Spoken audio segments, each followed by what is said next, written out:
अस्सलाम वालेकुम। प्रोग्राम आईना के साथ ताहिर अहमद भट्टी आपकी खिदमत में हाज़िर है। और कल के पंजाबी प्रोग्राम में बाज़ ख़दशात का इजहार किया था और किसी शिया सुन्नी या मज़हबी मुनाफरत के अकाउंट सेटल करने का ना टोन थी ना मकसद था, लेकिन कुछ जायज़ ख़तरात थे जो पाकिस्तान के सियासी और समाजी उफ़क़ पर इन हरकतों की वजह से, जो बदकिस्मती से पंजाब असम्बली जिनको बहुत लाइट लेके स्टार्ट ले रही है और एक खिलवाड़ में पड़ी हुई है, ये जाने बगैर कि ये कौन सी आग है जिससे वो खेलने लगे हैं। तो उसमें कल जस्ता जस्ता ज़िक्र किया था कि ये हरकतें हैं जिसका कहीं क्रेडिट ले रहे हैं गुजरात के चौधरी, और कहीं इनको वो नॉन इश्यूज समझकर उनसे कर रहे हैं, खेल रहे हैं उनके साथ। और उनकी जो आदतें बिगड़ी हुई हैं वो अकेले चौधरियों की नहीं, बल्कि ओवरऑल जो पाकिस्तान का सोशियो पॉलिटिकल सिनारियो है, अगर उसमें देखा जाए तो उनकी आदतें बिगड़ी हुई हैं अहमदियों के ऊपर, दांत तेज़ करके, नेट प्रैक्टिस करके। लेकिन अब वाक़या एक ही है, लेकिन उसके जो पॉइंट ऑफ व्यूज़ हैं वो डिफरेंट होते हैं। अब मैंने कहीं पढ़ा था कि बहुत इब्तदा में जब बानी जमात अहमदिया का दौर था, हज़रत मिर्ज़ा ग़ुलाम अहमद क़ादियानी अलैहिस्सलाम का, तो उस वक्त किसी ने उनको ख़त लिखा कि इधर हमारे इलाके में मुखालफत है, लेकिन उसकी वो वजह ये बताते हैं कि ये जो साथ एक लफ्ज़ लगा हुआ है ना आपका, मामूर मिन अल्लाह होने का और ख़ुदा की तरफ से आने का, ये अगर ना हो, नबी का लफ्ज़ ना इस्तेमाल होता हो और सिर्फ़ आप एक रिफ़ार्मर और मुस्लिह और मुजद्दद हों, तो फिर शायद इन लोगों की मुखालफत में कुछ कमी आए और वो इतने मुतशद्दद ना रहें। ये मफ़हूम बता रहा हूँ, मतलब मैं उस वाक़े को या उसको कोटेशन को वहाँ से लफ्ज़न नहीं ले रहा, लेकिन ये वाक़या जैसे नज़र से गुज़रा है उसको रिपीट कर रहा हूँ। तो उन्होंने जवाब में जो उनको लिखवाया वो ये था कि जो इस वक्त आपके साथ हो रही है, यानी मेरे मानने वालों के साथ या अहमदियों के साथ, ये चंद दिन की बातें हैं, इनको बर्दाश्त करना पड़ेगा और करें। लेकिन ये जो आप तजवीज़ दे रहे हैं, मतलब मफ़हूम, अगेन मैं अर्ज़ कर रहा हूँ कि ये मफ़हूम है, इस पे इसलिए अमल दरामद करना आपके लिए नुकसानदेह होगा, नहीं करना चाहिए। और ना ही वो इजाज़त है मेरी तरफ से कि खुदा ताला के जो वादे हैं वो ये जो लीडर्स खड़े हो जाते हैं उनके साथ नहीं होते। तारीख़ मज़हब में खुदा ताला के वादे, खुदा ताला अपने भेजे हुए नबियों के साथ वादे करता है और उन्हीं का उसको पास होता है।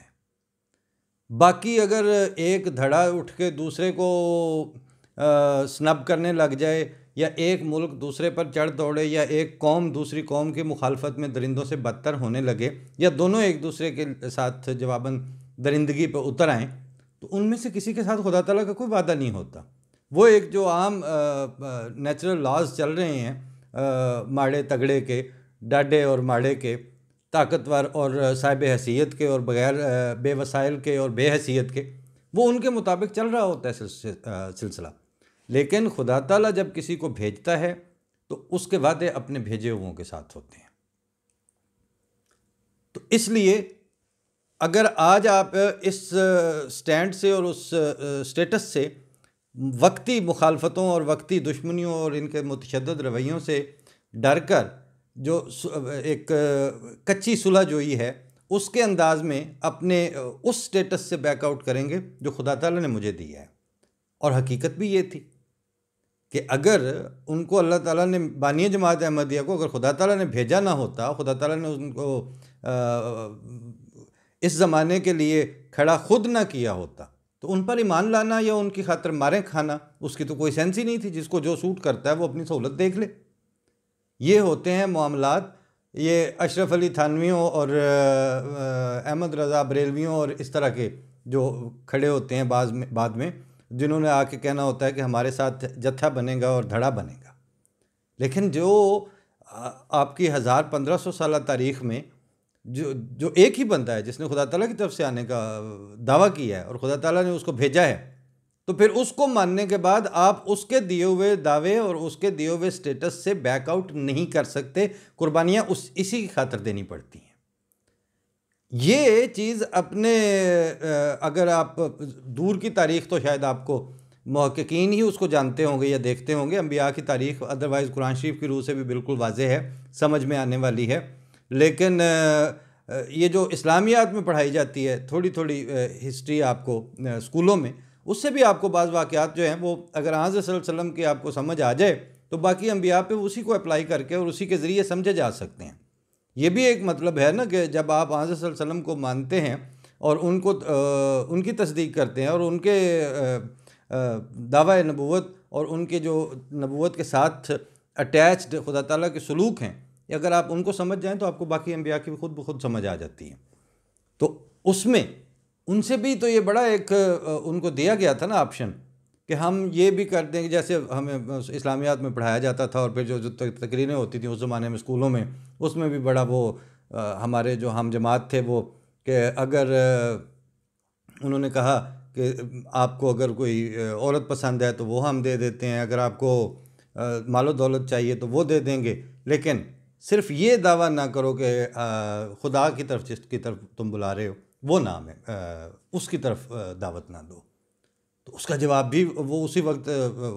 वही लड़के अपनी तकरीरों में भी सुनाते थे। इस्लामियात में था, तारीख़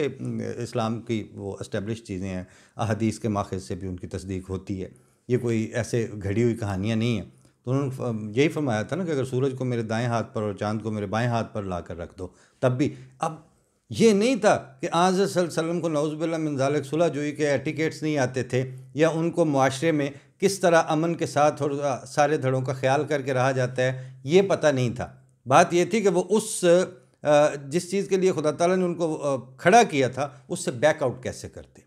और क्या इंसानों से डर के वो खुदा ताला की दिए हुए स्टेटस को धुतकारते नौज़ुबिल्लाह मिन ज़ालिक। क्या अल्लाह ताला उनको ये गारंटियाँ दे रहा हो कि वल्लाहु यासिमुका मिनन्नास, अल्लाह है जो तुम्हें इंसानों से बचाएगा और हर लिहाज से तुम्हारी हिफाजत करेगा। तो वो खुदा ताला की गारंटी और उसके वादे को और उसकी ज़मानतों को छोड़कर जो सामने नज़र आ रहे हों मुतशद्दद और खूंखार और दरिंदगी पे उतरे हुए मुखालफीन, क्या उनके साथ वो मुज़ाकरात की टेबल पे बैठ के तो उनको कहते कि हाँ खुदा ताला ने तो मुझे कह दिया है, लेकिन बात यह है कि तुम्हारी थ्रेट्स तो बड़ी पोटेंशियल थ्रेट्स हैं, तो इसलिए आ जाओ फिर आप मुझे कोई बीच का रास्ता बता दो। इसलिए ये एक तारीख़ अंबिया का बिल्कुल जारी एस्टेब्लिश्ड तहकीक से साबित तारीख़ी माखज़ से एस्टेब्लिश्ड है। हाँ, कोई उनको नबी ना माने, सिलसिला अंबिया का इनकार कर दे, खुदा ताला की हस्ती का इनकार कर दे और दुनिया को आज ख़ुद पैदा हुई दुनिया के तौर पर लेता हो, जो दहरिया या जिसको वो कहते हैं लामज़हब तबका या सोशल साइंटिस्ट जिस तरह कहते हैं कि ये खुदा जो है इसका तसव्वुर इंसानों ने घड़ा हुआ है, तो वो उनकी मर्ज़ी है। लेकिन द मोमेंट आपने अंबिया और तारीख़ मज़हब और इन सारे माखज़ों का ज़िक्र करना है, इनको सब्सक्राइब करना है, इनको ओन करना है, तो फिर आपको ये सारे मैनरिज़म, ये सारी की सारी डॉक्यूमेंटेड हिस्ट्री अपने क्रॉस मैच और क्रॉस टेस्ट और मुख्तलिफ जवाबी जिनके जैसे कहते हैं ना महाकात, उनके साथ आपको ये नज़र आ जाएगी और आपको देखनी पड़ेगी उसमें से। इसीलिए हज़रत मिर्ज़ा साहब ने भी ये कहा था कि तुम लोगों ने अगर मेरे ऊपर इल्ज़ाम लगाने हैं, मेरे ऊपर गंद उछालना है या कोई सवाल उठाना है, तो पहले मुझे कोई वो एतराज़ और वो मेरे ऊपर इल्ज़ाम तराशी करके दिखाओ जो मुझसे पहलों पे जिसका वार ना पड़ता हो, जिसकी जद ना पड़ती हो। जाहिर है कि इस बुनियाद पर ना उनसे गुफ्तगू हो सकी, और ये यानी मौरख़ीन जो है ज़्यादा से ज़्यादा ज़ाहिद चौधरी ने अपनी तारीख़ पाकिस्तान में कोई तकरीबन 100 सफ़े एक जिल्द के अंदर रखे, और उन्होंने इतना ज़रूर किया कि तदरीजी तौर पर जब उनके जो दावे हुए, जिस तरह उनकी मुखालफत हुई, फिर वो हिंदुस्तान में मुखालफत की क्या तारीख़ थी, उसके बाद पाकिस्तान आए तो उस मुखालफत ने किस तरह मजहबी मुखालफत से सियासी गठजोड़ के साथ और फिर साथ साथ जो अहरार और ख़त्म नबूवत वाली तहरीकें और दौलताना की सियासी बैकिंग, इन सारी चीज़ों का उन्होंने एक हद तक ज़िक्र कर भी दिया, लेकिन ये वही ज़िक्र है कि कौन वहाँ से उठेगा, कौन जाके लाइब्रेरियों से वो ढूंढेगा, फिर उनको कोई अहमदी टकरेंगे, फिर वो उनसे बात करेंगे, फिर जाके वो उनकी किसी हद तक इस काबिल होंगे। लेकिन कुछ चीज़ें हैं जो अब आपके बिल्कुल सामने चल रही हैं, और कल वाले प्रोग्राम में उन्हीं खदशात का इजहार किया था। वजह ये थी कि उनकी स्मेल इसलिए आ गई थी कि जब आपके पैर उन्हीं नक्शे कदम और सांचों के ऊपर आप चलना शुरू हो गए हों, जिनके लिए अभी बिल्कुल करीब की हिस्ट्री में आप अहमदियों के साथ और जमात अहमदिया के हवाले से चले थे, तो अब आप उसी तरफ बढ़ रहे थे। उस वक्त क्या था? उस वक्त आपकी अंडरस्टैंडिंग के मुताबिक एक ऐसी कलील तादाद थी जिनको आप समझते थे कि हम इस तरह के सियासी फ़ैसलों, आइनी तरमीमों और कानून साजियों, इन सारी चीज़ों, चाहे वो गैर इंसानी हों, उसके ज़रिए हम कला कमा कर देंगे। बकौल जनरल ज़ियाउल हक ने तो उस वक्त ये तक कहा था कि कादियानियत एक कैंसर है जिसको मैं जड़ से उखाड़ दूंगा पाकिस्तान से। और ये तो खैर बहरहाल आने वाले ज़मानों ने देखा, और इस वक्त आप जो नाजरीन हैं वो सारे के सारे गवाह हैं कि वो जो जड़ से उखाड़ने वाला दावा रखने वाला था, उसकी अब जड़ें पाकिस्तान में आपको नज़र नहीं आ रही हैं। लेकिन उसके अपने ज़रिए, जिसके बारे में एक हमारे दोस्त ने कहा था कि ज़ियाउल हक was the worst kind of parasite. Parasite सारे ही ख़तरनाक होते हैं, लेकिन बदतरीन किस्म किसी पैरासाइट की वो होती है जो उस उज़्व को भी खाना शुरू कर देता है जिसके ऊपर उसकी सर्वाइवल होती है। ज़ियाउल हक ने अपनी उस पैरासिटिकल बिहेवियर में ये हिमाकत और ये बेवकूफ़ियाँ भी की, लेकिन बहरहाल अब उनका नामो निशान भी कोई नहीं है, उनका इज़्ज़त से नाम लेने वाला भी कोई नहीं है। लेकिन जिसको वो कैंसर करार दे रहे थे, जिसको वो जड़ से उखाड़ने का दावा कर रहे थे, वो उनके ज़माने में 50 के करीब ममालिक में था। इस वक्त वो 200 मुल्कों में है, और उसका जो वक़ार और उसकी ग्रेसफुलनेस और उसकी एस्टेब्लिश होने की जो सतह है, वो भी इस वक्त आंखें चुभाने वाली है। जो मानने वाले हैं उनके नज़दीक तो वो अल्लाह ताला के शुक्र के रंग में देखते होंगे कि वो खेतियों की तरह हरी भरी और लहलहाती होगी, लेकिन जो नहीं भी मानने वाले, उनके लिए अब वो काबिल बर्दाश्त, यानी हसद की आग जलाने वाली हद तक वो स्टेटस पहुंच चुका है। इन हवालों से कल हमने ये गुजारिश की थी पंजाबी प्रोग्राम में भी और उससे पहले भी, कि ये अपने सुन्नी वोट बैंक के चक्रों में और अपनी सुन्नी सुप्रीमेसी के खन्नास के साथ बाज़ कानून साजियों पे उतर रहे हैं, और जो इस वक्त जिनको ये टारगेट कर रहे हैं वो अहले तशीह हैं। और क्यों मैंने वो पहले वो कहानी सुनाई कि जी वो इस तरह उन्होंने कहा कि नबी और नबियों के साथ वादे होते हैं, उसका एक इनबिल्ट और मफहूम भी उसके अंदर है। वो ये है कि जिस तरह नबियों की जमात को बचाए जाने का वादा अल्लाह ताला ने उनको मबूस करते हुए उनको साथ किया होता है, इसी तरह मुख्तलिफ जब उन पे इब्तला आते हैं तो उनकी जमातों से ऐसे फ़ैसले सरजद नहीं होते जिसका शर, जिसका नुकसान इंसानियत को फिर भुगतना पड़े। लेकिन जिनके पीछे खुदा ताला का भेजा हुआ नहीं खड़ा होता, जिनके सर के ऊपर खुदा ताला की कायम करदा लीडरशिप और खिलाफत या इमामत या उस तरह का निज़ाम मौजूद नहीं होता, वो इंसानी ग्रोह होते हैं। जिस वक्त उनके ऊपर जद पड़ती है वो ग्रोह उस वक्त फ्लेयर अप होते हैं, उससे जो आग की लिपटें निकलती हैं उनसे भी तहफ़्फ़ुज़ की कोई ज़मानत नहीं होती। ये टू वे प्रोसेस है खुदा ताला के वादों का। एक ये कि अगर खुदा ताला के भेजे हुए को मानने के नतीजे में आपके ऊपर जुल्म और मुखालफत होगी तो आपको भी बचाया जाएगा। दूसरा, आप में से ऐसे शर और ऐसे फितने नहीं फूटने देगा अल्लाह ताला कभी भी कि जिनके नतीजे में दुनिया कल को तारीख़ में मौरख जब बैठें तो वो ये कहें कि फ़लाँ टाइम के अंदर फ़लाँ अहद में फ़लाँ वाक़यात जो हुए थे, उस जुल्म और उस बर्बरियत और उस गैर इंसानी आग भड़काने में उस खुदा ताला के भेजे हुए के मानने वालों का हाथ था या उनका दखल था। इस वक्त पंजाब असेंबली और पाकिस्तानी रियासत के इदारे और हुकूमत के बाज़ आर्गन्स जिस आग से खेलने लगे हैं उसका कल का के दिन का ही जो सोशल मीडिया से रिस्पांस और रिजल्ट देखने को मिला है वो बहुत खौफनाक है। आपने अपनी तरफ से सियासी कलाबाजियाँ और एक उनके साथ खेल खेलते हुए उनको कहा कि अब जी आपने रज़ी अल्लाह ताला अन्हो लिखना है, अलैहिस्सलाम नहीं लिखना। उस अलैहिस्सलाम और उस रज़ी अल्लाह ताला अन्हो के नतीजे में सिर्फ कल के दिन में जो अहले तशय्युअ लीडरशिप की तरफ से उनकी मुत्तहिदा कौंसिल के, जिसमें वो सारे बैठे हुए थे अल्लामा और मुज्तहिदीन और उस लेवल के उनके जो लीडरशिप थी, उनकी तरफ से अब जो कुछ कहा गया है उसको मैं सारे को तो क्या बयान करूं,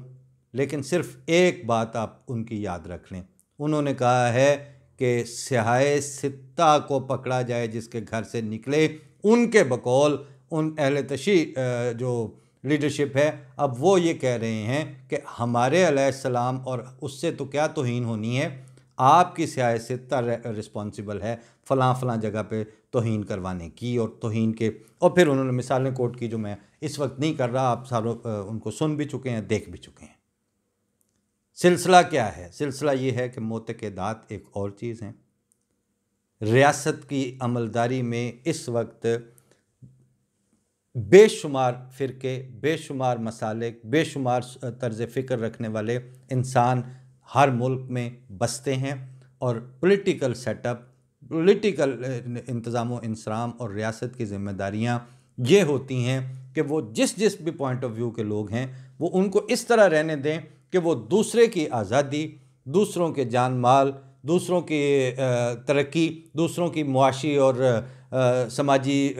अपॉर्चुनिटीज़ उनके रास्ते में रोक ना बने, उनके जो फ़ैसले हैं उनका असर आने वाली नस्लों पर ना पड़े और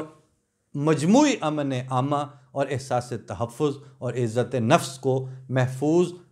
रखने को यकीनी बनाना, ये काम होता है रियासत का और रियासत के इदारों का, और इसी के लिए हुकूमतें कायम होती हैं। अब हुकूमतें जो हैं वो अगर किसी एक की सुप्रीमेसी के चक्कर में पड़ जाएंगी,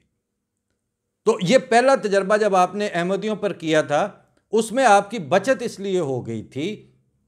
कि अहमदियों को कंट्रोल रखना, उनको समझाना, उनको बताना कि ये जो आग से खेलने वाली हरकतें आपसे कर रहे हैं, आपने इनके ट्रैप में नहीं आना।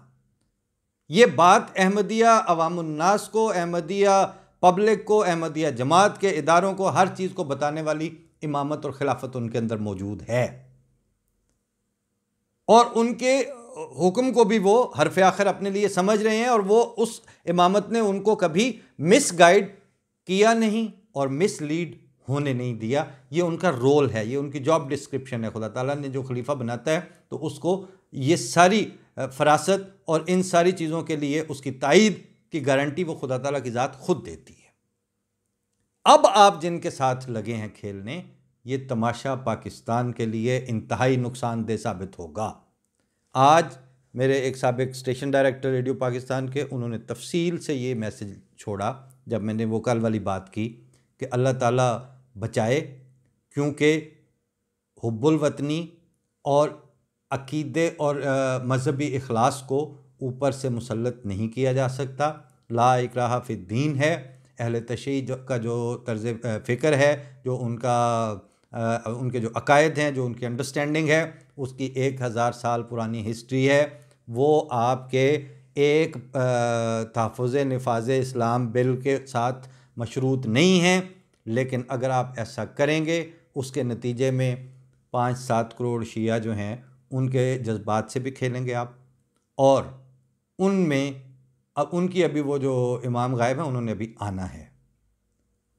वो तो जब आएंगे तो आके इनको कहेंगे ना कि ना ना रहने दो वाली, अभी उनमें वो कोई नहीं है। अभी अहले तशय्युअ उनके मुंतज़िर हैं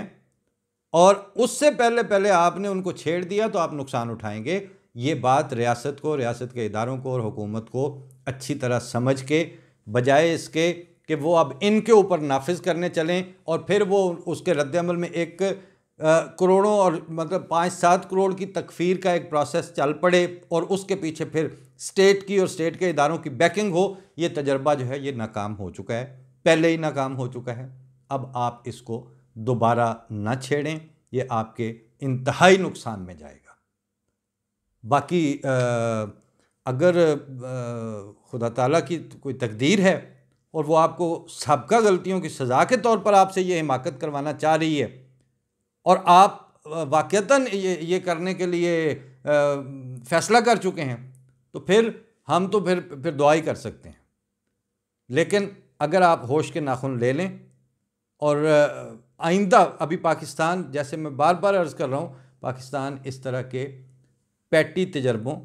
और ये जो बंदरों वाली कलाबाजियाँ हैं, इनका मुतहम्मिल नहीं है। आपके करने के बहुत से काम पेंडिंग पड़े हुए हैं। आपके यहाँ बहुत सी चीज़ें अब होने वाली हैं और उन सारियों का ताल्लुक़ आपकी समाजी ज़रूरियात, आपकी सियासी ज़रूरियात, आपकी तालीमी एकेडमिक ज़रूरियात के लिए, आपके आने वाली नस्लों के लिए कोई बेहतर और देरपा बंदोबस्त करने वाले हैं। आपके पास सड़कें नहीं बन रही हैं, आपके पास रस्तों के ऊपर तहफ़्फ़ुज़ नहीं है। आप कौन सा तहफ़्फ़ुज़ है इस्लाम और बुनियाद, इस्लाम की बुनियादें आप भरने चले हैं। आपके पास जो है वो दीवारें जो हैं घरों की, वो पानी अगर थोड़ा चढ़ जाए तो वो सारा आपका ज़मीन बोस हो रहा है। आप चले हैं इस्लाम की बुनियाद को मजबूत करने। खुदा का खौफ करें। अगर आपको कुछ आ जाए, खौफ और शर्म आ जाए,